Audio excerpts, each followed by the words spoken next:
I want to tell you what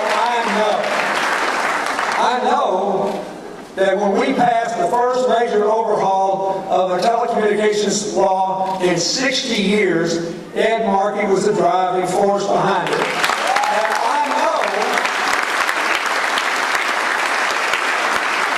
I know that within a matter of months after I signed the bill, we had 300,000 more jobs. Because it was pro-small business, pro-competition, pro-entrepreneur. Aren't you getting sick of that sterile debate in Washington where nobody's talking about how to create business and jobs? That's something Ed Markey did. That's not an opinion of mine. That's not a position paper he's running on. That's something I know.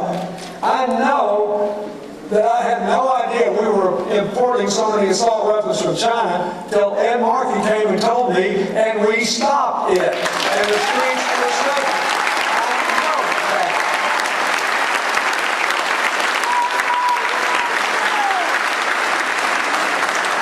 I know what his opponent said about assault weapons the other day, how they're not the problem, the people pulling the trigger are the problem. Here's what I know. We banned assault weapons. We had a 10-bullet magazine limit.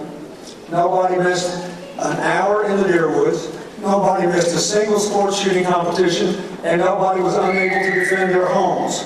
America was safer and better off, and it made more sense. Because Ed Markey brought me that idea, and we built on it. I know that. So you got to think about that. We've got some big challenges. We got to lower the dropout rate in our schools, increase the performance, make college more affordable, deal with the debt problem. We have to generate more jobs and generate enough more jobs that the labor markets get tight and people can get a pay raise. On the day before the financial crash, after inflation, median family income was $2,000 lower than it was the day I left office. Because we didn't have enough jobs. The whole stock market was booming. Everybody thought things are hunky-dory. I was doing great. But the people I grew up with, and the people that really make America go, and the people that are the backbone of Worcester, were not doing so great. Because the cost of health care had gone up 3 times the rate of inflation, the cost of college had gone up more than twice the rate of inflation, and wages were flat. We need that. You need to vote for somebody for the Senate that's got ideas that can actually do something about that, and Ed Markey has proved that he had those kinds of ideas.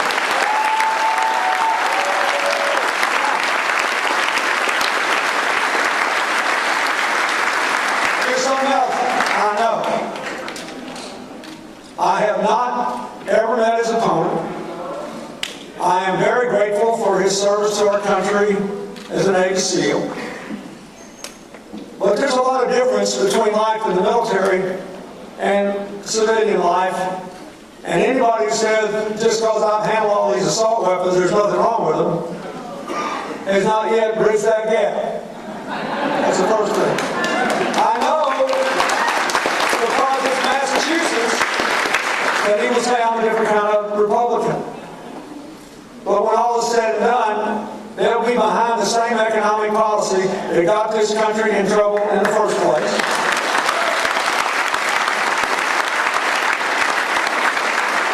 Weak oversight of the financial markets is something he was fighting even before the crash. Worry about tax cuts for people that don't need them instead of tax incentives for people who do need them to create jobs and incomes for middle-class people. I know that will happen, and you do too, don't you? And you've got to make this clear to people. They have to understand this is a big deal. The Republicans actually think they can win the Senate next time because for the second time in a row, we have far more Democratic seats up than Republican seats. And it's just a freak in a way of nature that a third of the seats come up every 2 years.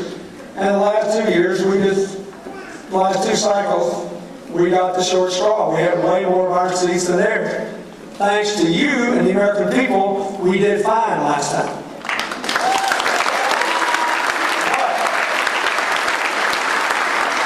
They have sleep there's not a presidential election. And we'll run a little side deal on them. Here's what else I know. He will vote for Mitch McConnell to be the leader of the Senate. And Senator McConnell has moved further and further and further to the right. And when President Obama became president, in the middle of the worst economic crisis since the Depression, Senator McConnell said publicly his #1 goal was not to put the American people back to work, but to put Barack Obama out of work. I want somebody who wants Americans to work. And Ed Markey does.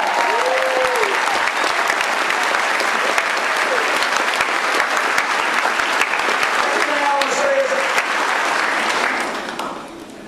he will join that group of Republicans who will tell you that government would mess up a 2-car parade, and it's always bad.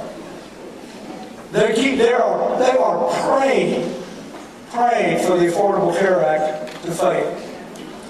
Here's what I know. We are now in the midst of the 3rd year when medical inflation is lower than it's been in 50 years. Not just for people getting public health care, for people getting private insurance.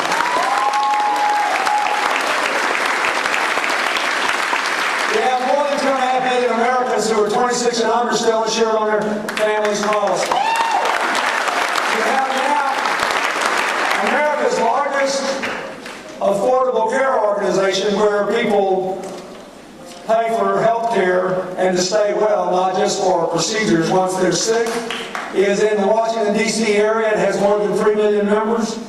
They saved $36 million last year on their cost, and with $36 million in 2011, and $98 million in 2012. This thing will work. Massachusetts proves we can make it work. It will work better for you if the whole country is under a similar system. And I do not want one more member of Congress getting up every day praying for America to fail in one of our most important missions. Nobody ever points out that they have had the Congress and the White House for years, and they never tried to do anything about this. And the result is we're spending almost 18% of our national income on health care. No other large rich country is spending more than 11.8% of their income on health care. They insure everybody. They let people stay in the hospital as long as they need to.